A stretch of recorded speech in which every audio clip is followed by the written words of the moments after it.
Hi there, and welcome back to my channel. If you are a returning subby, hey. If you are new here, my name is Monica and I make videos here about religion. I used to be a Jehovah's Witness. I lived that trash. And now I'm exploring African spirituality. If that sounds like it's your cup of tea, then you definitely have to subscribe. But if you're scared about African spirituality, you're not too sure, I still urge you to subscribe just because I'm going to share about what I've learned, my knowledge about African spirituality, and I feel like we can all gain and learn something about it, even if you're a Christian, even if you are a Muslim. We're just here learning. We're not here trying to convince anyone about anything. Also, I create vlogs here about my life as a young woman who lives in Pretoria, South Africa. So if you're into lifestyle content around Pretoria or South Africa, then again, you need to subscribe. Lastly, I also talk about current affairs and issues that matter to me. So if you're into politics or if you're into current affairs and you want to hear my opinion, then you need to subscribe as well. With the current condition in South Africa, we have no choice but to learn about politics, baby girl. We gotta know about these men and what they are up to. So I'm gonna talk about that. I have a video coming up very soon talking about the political landscape in South Africa and why we should care about it. Because what all of these content pillars have in common is that I do them all from an African perspective. So if this sounds like your cup of tea, then you gotta subscribe. You gotta subscribe. So back to the video. I think that intro, I spent a little too much time on it because I honestly didn't want to get into today's topic, but yeah. I lost my father on the 11th of May, which was the day before my birthday. And I want to start with unpacking that first, just so that you can understand and get to know me. So I used to be a Jehovah's Witness, as I mentioned, and birthdays weren't really anything that I celebrated. It was just another day for me growing up because of our religious beliefs. And at that time, honestly, it was just so normal, very, very normal. I even forgot my birthday in grade 4. Like, it was that normal to just not care about your birthday. But once I left this religion, I really started to embrace my birthdays and celebrating myself. So I was very excited for this birthday this year because I was turning 30. I mean, I'm a grown woman now. However I feel on the inside, I'm a grown woman, even though I don't feel like it. I am very grown. And I was genuinely excited for this birthday. And to lose my dad the day before my birthday, honestly, was such a big blow. But at the same time, I honestly wasn't really going to enjoy my birthday this year because a lot was really happening. I had just quit my job top of the year, end of January, and I was dealing with my father's illness. He had cancer, and finding out your parent is basically dying is such a traumatic experience.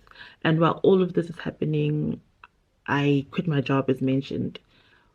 And leaving my job wasn't just like, oh, I resigned and left, It was I was dealing with a very toxic work environment where my manager was literally going out of her way to make me look bad. And they were even like going through my stuff, like reading my diaries, and it was just a lot of stuff that was happening at that workplace.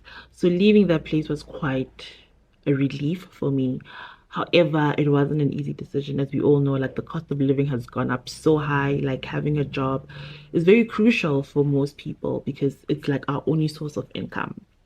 So resigning from that job was super, super hard. Like I even had a nervous breakdown at the beginning of the year where I had to be admitted to a mental health facility, and I couldn't even be admitted because I had to cancel my medical aid so that I can just help my family financially while my father was sick in the hospital. So like this whole year I've been dealing with like a lot of things, and it was just so, so hard. So I knew that I wasn't going to really enjoy my birthday, but I didn't think I would lose my dad like literally the day before. And that was so, so hard. The way I found out how my dad passed away is that me and my boyfriend actually went to visit him. He was now in hospice care. And, as Africans, we don't even understand what hospice care is, or not Africans, let me just speak for myself, but I didn't even understand the difference between hospice care and someone living at a home. There's a difference. Like if someone is living in hospice care, that means it's the end of life, and basically we're just trying to give them a better quality of life in their last few days. My family, we weren't even comprehending this, to be honest. But yes, the 11th of May, we found out. I mean, no, the 11th of May, I had to just go see my dad. I actually had to go to the hospital and pick up some medication for him, his morphine, and take it to the hospice because when they moved him to the hospice, his medication was not ready.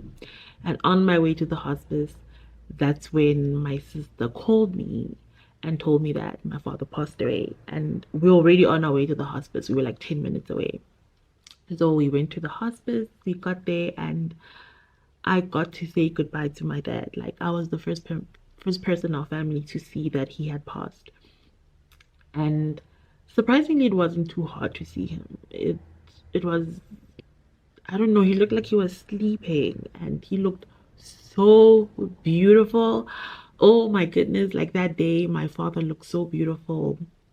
It was like he had just been restored and he was just himself again, even though he had just passed.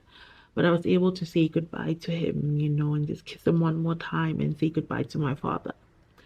At that time, it still wasn't too hard because he was so sick. My dad became sick at the end of January. No, the end of November, the beginning of December. He just literally went from walking one day and was paralyzed the next day.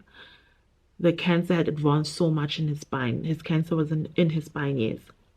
So he just lost his ability to walk. But we still had hope that he might become better. But he didn't become better. We found out that it was actually stage 4 cancer. And it had already spread to other parts of his body. It was hard, guys. It was really hard to deal with the loss of my father. But at that time, it was May. When he had just passed, it was quite a relief because he was going through so much pain. Like seeing your parent in pain, especially a father, a male figure who we associate with strength, we associate with protection. It was very challenging to see him like that. And then the funeral comes. My friend who also lost her father told me that the real funeral only starts after the burial. And that is so true because the nice thing about just being African is that we really support each other when it comes to funerals. Like we might be toxic and have our toxic traits even as a family, but we really support each other when it comes to a funeral. Like people come out in numbers, and my father was actually buried on a Thursday, so most people were at work. But when I tell you, it was packed, it was so full where we didn't even have enough food. Like so many people came, and that was just so heartwarming. But it was also quite challenging because a funeral also brings out the worst in family members. I don't know what it is, but when a funeral or when death arrives in your home, it just brings out the worst in people. And the only thing I can say is that it's just we're all grieving, we're all grieving and we're all moving from a place of I am hurt right now. And this is where you see now how people act, how people behave, and it's just so ridiculous, so annoying to see, your family behave in toxic ways because I mean, like, it's a funeral. Can we just put our differences aside, But it's expected that if you come from, a house where you've dealt with a lot of trauma, especially coming from like a high control religion and a different family dynamics, it did play a big role. And yeah, after the funeral, like after the burial, everything, and when now you're starting to grieve properly, it just became really, really harder for me. It was really, really hard. Where like I stopped talking to my family. I just had to cut ties with them for just a bit for me to just deal with my anger, deal with my depression, and just grieve, and it was really, really hard.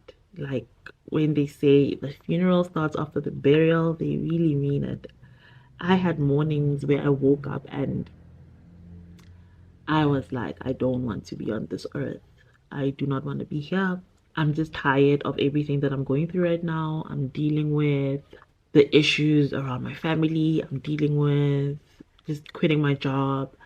I'm dealing with aging. You know, you're 30 and you thought you'd be at a certain place in your life. You're not there. I'm dealing with just my mental health. Like, I'm just dealing with a lot of things. And it just became so, so overwhelming. And having just the great support system that I had, my friends who checked up on me every single day and who also just gave me the space when I said, like, I just need time to just deal with everything. They checked up on me when I told them, like, guys, I can't talk right now. They gave me a few days to myself, but then they were calling and checking in, sending messages. And that for me was just so heartwarming. And to also just have friends who've gone through the same thing that I'm going through right now. They just say the right things. They literally say the things that you need to hear. And just to have them, I really, really appreciate them so, so much. Guys. And also my boyfriend's family, like right now, as you can see, like I'm living in like my wardrobe because I had to move in with my boyfriend and now we live with his family and they have just been so supportive, like super, super supportive. And I'm so, so grateful because my boyfriend and I aren't married. And typically in African households, like as a woman, you are not recognized into a family until you guys are married. Even the man, you know, if you guys aren't married, typically you guys aren't even recognized. My boyfriend's family have just been amazing. His mom has just been there, his sister, his brothers, like I'm super, super grateful. And they've helped me just to grieve and handle the loss of my father. And even with that community, it's still hard to grieve, you know, because you wake up every day and you miss your father, you miss your parent, and you're like looking for them in everyday life. And it's not even like I'm going out of my way to look for my father, but I just see him. My father was very like do DIY type of man. He would just do everything. He worked in construction. He was a painter. So now every time I see a man, a black man in a work suit, oh my goodness, I want to unravel because it reminds me of my dad because he was always in a work suit doing something. And when I see just all the black men or African men, that also breaks my heart because I see my father in them. So yeah, facing the world is very hard when you're grieving because you're looking now for your loved one in the world and they're not there anymore. And it's just hard. Like that's why everything is almost a reminder of your loss. But I've just allowed myself to go through that and to remind myself that my father is not somewhere out there, but he's here in me, with me. And that's the beauty of African spirituality is that it teaches you and reminds you that all of us are basically made up of our ancestors. You are a manifestation of all of the people that came before you. And just to know that even though my father's not here, but he's still within me brings me so much happiness, which is why I'm rocking my hair today because I have his hair. But yeah, like I'm just celebrating my father the best way that I can and just holding on to his memories. You know, when I was in university, I had to do a psychology module, and I remember learning about this diagram. I just forgot what it's called, where you learn about yourself. Like everyone is made up of four parts. One part, the world knows, you know too. Then there's a part where the world doesn't know, but you know that part.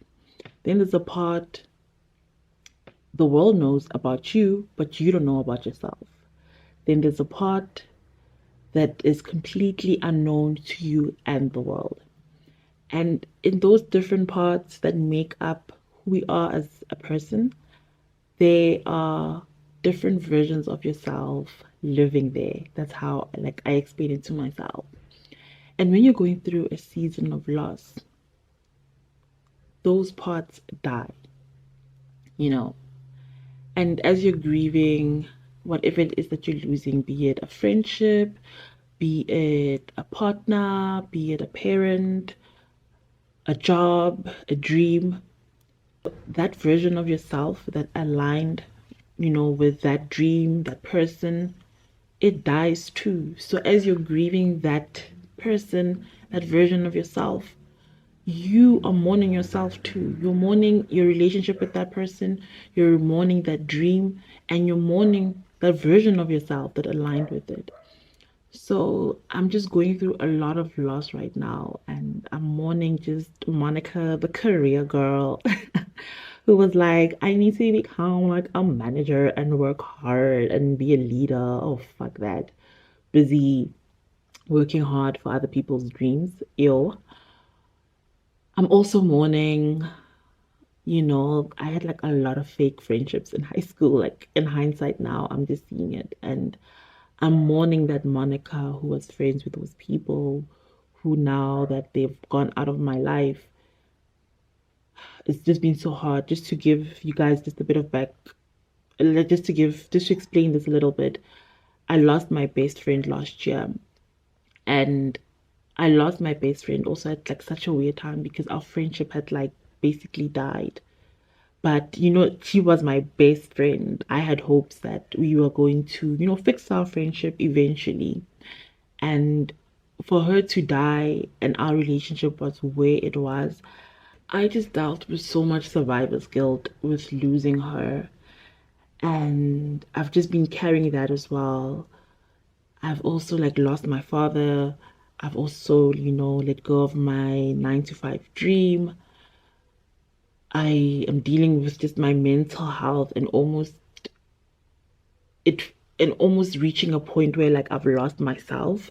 So like I was just mourning so many things, and I'm still mourning so many things.